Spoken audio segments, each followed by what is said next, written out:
Hello students, how are you? So again I welcome you to our YouTube channel of Career Heights. This side CA Romil Jain sir from Udaipur, Rajasthan. बच्चों आज का जो topic है वो आप लोगों ने ऑलरेडी वीडियो के थंबनेल के अंदर देख लिया होगा. How to fill OMR sheets. ये एक बहुत इंपॉर्टेंट टॉपिक है. दो मेरे को पता है, काफी बच्चों को पता है, लेकिन इस वीडियो को बनाने के कुछ स्पेसिफिक पर्पज है क्योंकि हम लोगों ने जो एग्जाम कंडक्ट करे उसमें मेनी स्टूडेंट्स हैं जो अपनी गलती कर रहे हैं रेगुलर बेसिस पे. ठीक है ना. तो आज का वीडियो का जो टाइटल है how to fill OMR sheets. बच्चों इस वीडियो को एंड तक देखना. It will take only 5 minutes, but हाँ it will be very beneficial for you, क्योंकि अगर आप कहीं भी ओएमआर शीट की फिलिंग में गलती करोगे तो अननेसेसरी आप बोर्ड एग्जाम में मार्क्स लूज कर जाओगे.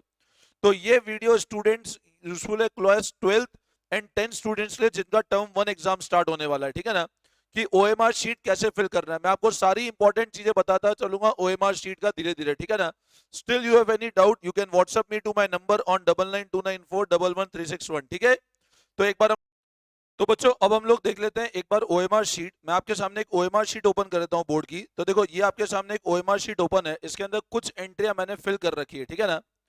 अब आप देखना जैसे आपका रोल नंबर है ये आपको एडमिट कार्ड में मिलेगा. नॉर्मली सारे रोल नंबर 8 डिजिट्स के थ्रू अलॉटेड है बोर्ड के अंदर. ठीक है ना. अब रोल नंबर में भी मैं बताऊं बच्चों ने फिल करने में बहुत गलतियां करी है जो हम लोगों ने एग्जाम्स लिए हैं उसके अंदर. ठीक है ना. जैसे मान लो ये रोल नंबर है 11798756. ये मैंने डमी रोल नंबर लिया है. अब मान लो आपका जो भी रोल नंबर है लगभग लगभग बोर्ड की तरफ से अलॉटेड 8 डिजिट के रोल नंबर है. ठीक है ना. तो अपना रोल नंबर इधर लिखेंगे. अब इसको वर्ड्स में लिखना है. तो इट वुड बी 1,17,00,000. क्या लिखा है 11798756. वर्ड के अंदर ध्यान से लिखना. देखो आप अगर वर्ड के अंदर गलती कर दोगे लिखने में तो वापस आप उसके अंदर व्हाइटनर लगा के करेक्ट नहीं कर सकते हो. ठीक है ना. तो हमने कैसे लिखा है 1,17,98,756. यहां पर इसको लिखने में बहुत सारे बच्चे गलतियां कर रहे हैं. भले ही कोई बच्चा बहुत इंटेलिजेंट है वो भी गलती कर रहा है और इसको बॉक्स में लिखना है. तो देखो बॉक्स में मैंने किस तरह लिखा हुआ है 1,17,98,756 ओनली. Getting my point. फिर डे एंड डेट अज्यूम करो आपका एग्जाम मंडे के दिन है तो डे इज मंडे. तो डे में मंडे लिख देंगे आप लोग. और लेट से 8 दिसंबर है तो 8 दिसंबर. Getting my point. इस तरह आ जाएगा. देन सेंटर नंबर और नेम ये आपको एडमिट कार्ड के ऊपर मिल जाएगा. This you will get on admit card. फिर उसके बाद सब्जेक्ट कोड. अब जैसे एग्जांपल है मान लो सब्जेक्ट कोड अकाउंट्स ले रहा हूं मैं. मान लो अकाउंट्स है तो आपको सब्जेक्ट कोड वैसे पेपर के ऊपर गिवन होगा नहीं तो आपके एडमिट कार्ड के ऊपर दिख जाएगा सब्जेक्ट कोड का नाम आपको. तो अकाउंट्स का सब्जेक्ट कोड 055 है. डैश करके पेपर का नाम लिख दिया. इंग्लिश है तो 030 डैश करके पेपर का नाम लिख दिया. कैंडिडेट नेम मान लो मैं अज्यूम कर रहा हूँ कैंडिडेट का नाम गौतम जैन है. मैंने गौतम जैन कर लिया. फादर नेम और मदर्स नेम आप स्कूल कोड एंड नेम आप लोग इधर लिख देना. मदर्स नेम का कॉलम नहीं है इसके अंदर. ठीक है ना. तो फादर्स नेम इधर लिख देना और स्कूल कोड एंड नेम ये आपको सब एडमिट कार्ड पे डिटेल मिल जाएगी. ठीक है ना. देन क्वेश्चन पेपर का कोड. बच्चों क्वेश्चन पेपर का कोड आपको अगेन एडमिट कार्ड आपका जो पेपर आएगा when you will get the paper उस क्वेश्चन पेपर का कोड आपको आपके पेपर में मिलेगा. जैसे मैं एग्जांपल के थ्रू आपको बता देता हूं. जैसे एक पेपर अभी हुआ है एंटरप्रेन्योर का तो उसका पेपर कोड है 0981/4. तो आपको पेपर कोड ऐसे ये डायरेक्ट आपको क्वेश्चन पेपर दिखेगा वो ऐसे लिखना है. ये पेपर कोड आपको एग्जाम के जो आप पेपर दोगे ना उसके ऊपर अवेलेबल होगा. जो आपको क्वेश्चन पेपर होगा उसके ऊपर ये कोड गिवन होगा. तो जैसे ये पहला 3 डिजिट /1/4 ये भी एंटरप्रेन्योर का एग्जाम हुआ उसका पेपर कोड है तो ये लिख दिया मैंने. ठीक है ना. अब बच्चों यहाँ पर आपको कुछ नहीं करना है. ये सुपरिटेंडेंट सिग्नेचर है. यहाँ पर आपको कुछ भी नहीं करना है. सुपरिटेंडेंट करेगा जो करना है. ठीक है ना. तो ये तो एक बेसिक स्टार्टिंग की इंफॉर्मेशन फिल करने की बात मैंने बताई. अब ओएमआर कैसे फिल करना है इसको आप लोग ध्यान से समझना. देखो जो भी बोर्ड के थ्रू ओएमआर है उसके अंदर टोटल नंबर ऑफ क्वेश्चन 60 है हर पेपर के अंदर. भले ही मान लो आपके जो आप पेपर अटेम्प्ट कर रहे हो उसके अंदर लेट से 45 क्वेश्चंस ही है बट बोर्ड ने हर ओएमआर के अंदर टोटल नंबर ऑफ क्वेश्चन जो रखे हैं वो 60 रखे हैं. ठीक है ना. अब यहां पर ये चीज ध्यान रखना आप जो भी बोर्ड की ओएमआर फिल करोगे you are allowed to fill that OMR. Pencil से नहीं करना है. आपको क्लियरली गिवन है ब्लू और ब्लैक बॉल पेन यूज करना है आपको. ठीक है ना. You need not fill with pencil. आप इंक पेन यूज नहीं करोगे.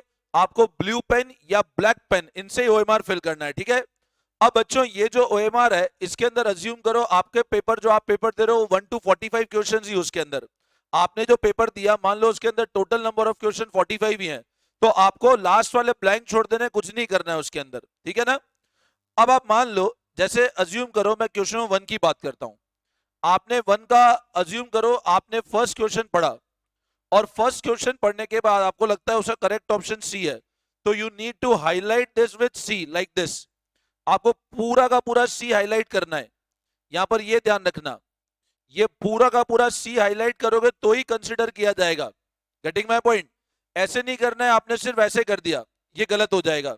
आप अगर ऐसे करोगे तो भी गलत हो जाएगा। Getting my point? You need to highlight entire option number C.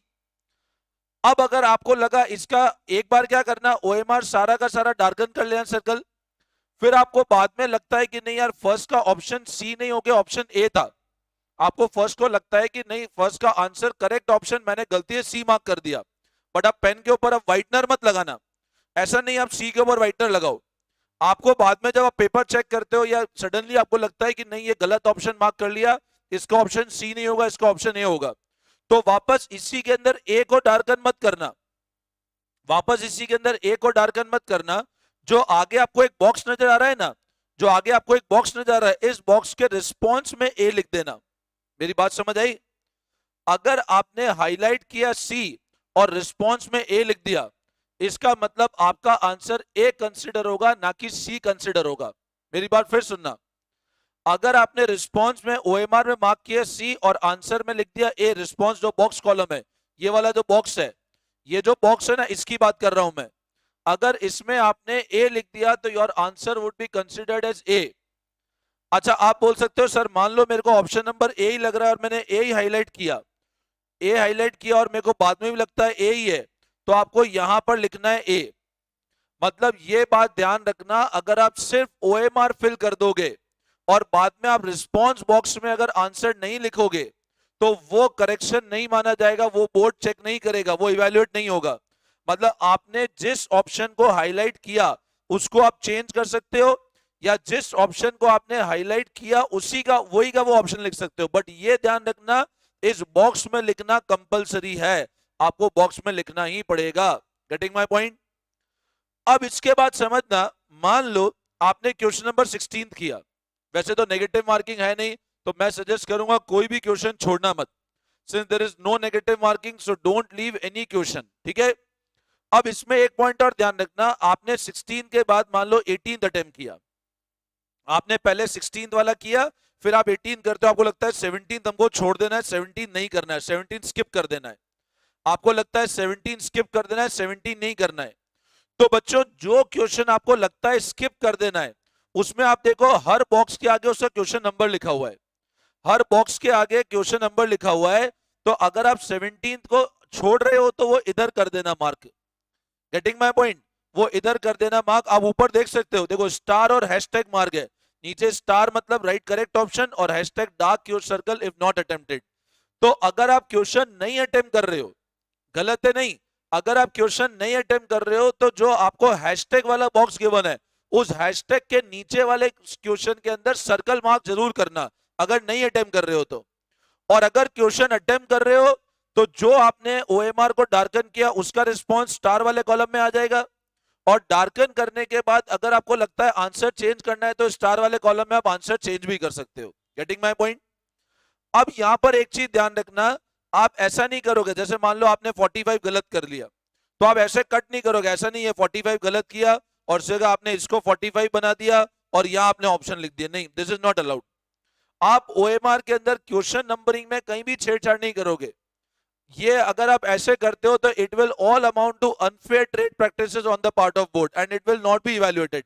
Getting my point? आपको जो क्वेश्चन नहीं आया यू कैन स्किप, मतलब कोई भी क्वेश्चन को अटेम्प्ट करने के दो चांस हैं, एक तो ओएमआर के अंदर और एक बॉक्स के अंदर। अब आप समझना, अगर आपने यहां पे ऑप्शन मार्क किया सी, यहां पे आपने ऑप्शन मार्क किया सी 35 क्वेश्चन में और आंसर लिख दिया ए, और मान लो इसका करेक्ट ऑप्शन सी था, मेरी बात समझना, आपने 35 में ऑप्शन मार्क किया सी, डार्कन तो सी को कर दिया और करेक्ट ऑप्शन ए था, और मान लो इसका करेक्ट आंसर सी था, ए नहीं था, तो फिर ये आपका रॉन्ग माना जाएगा, this will not be considered. मतलब whatever is your response in the star column would be final, उसको फाइनल माना जाएगा। आई बात समझ में? फिर नीचे आपको अपने साइन करने हैं, candidate signature, running and normal and से आपको अपना सिग्नेचर करना है, ये आपको कुछ भी नहीं करना है, टोटल करेक्ट आंसर ये सब इन्विजिलेटर करेगा। These all you need not do anything, ये आपको कुछ भी नहीं करना है, ठीक है ना, ये स्टूडेंट को कुछ नहीं करना है, ये सब एग्जामिनर और इन्विजिलेटर का काम है। Getting my point? तो बच्चों ये एक पूरा वीडियो था regarding how to fill the OMR. Still अगर आपके कोई भी डाउट है, आपको मेरा नंबर दिख रहा होगा नीचे, आपको स्क्रिप्ट में दिख रहा होगा, you can contact me on my number, मेरे को व्हाट्सएप कर सकते हैं, I will answer your doubts, ठीक है। चलो, thank you all of you, best of luck.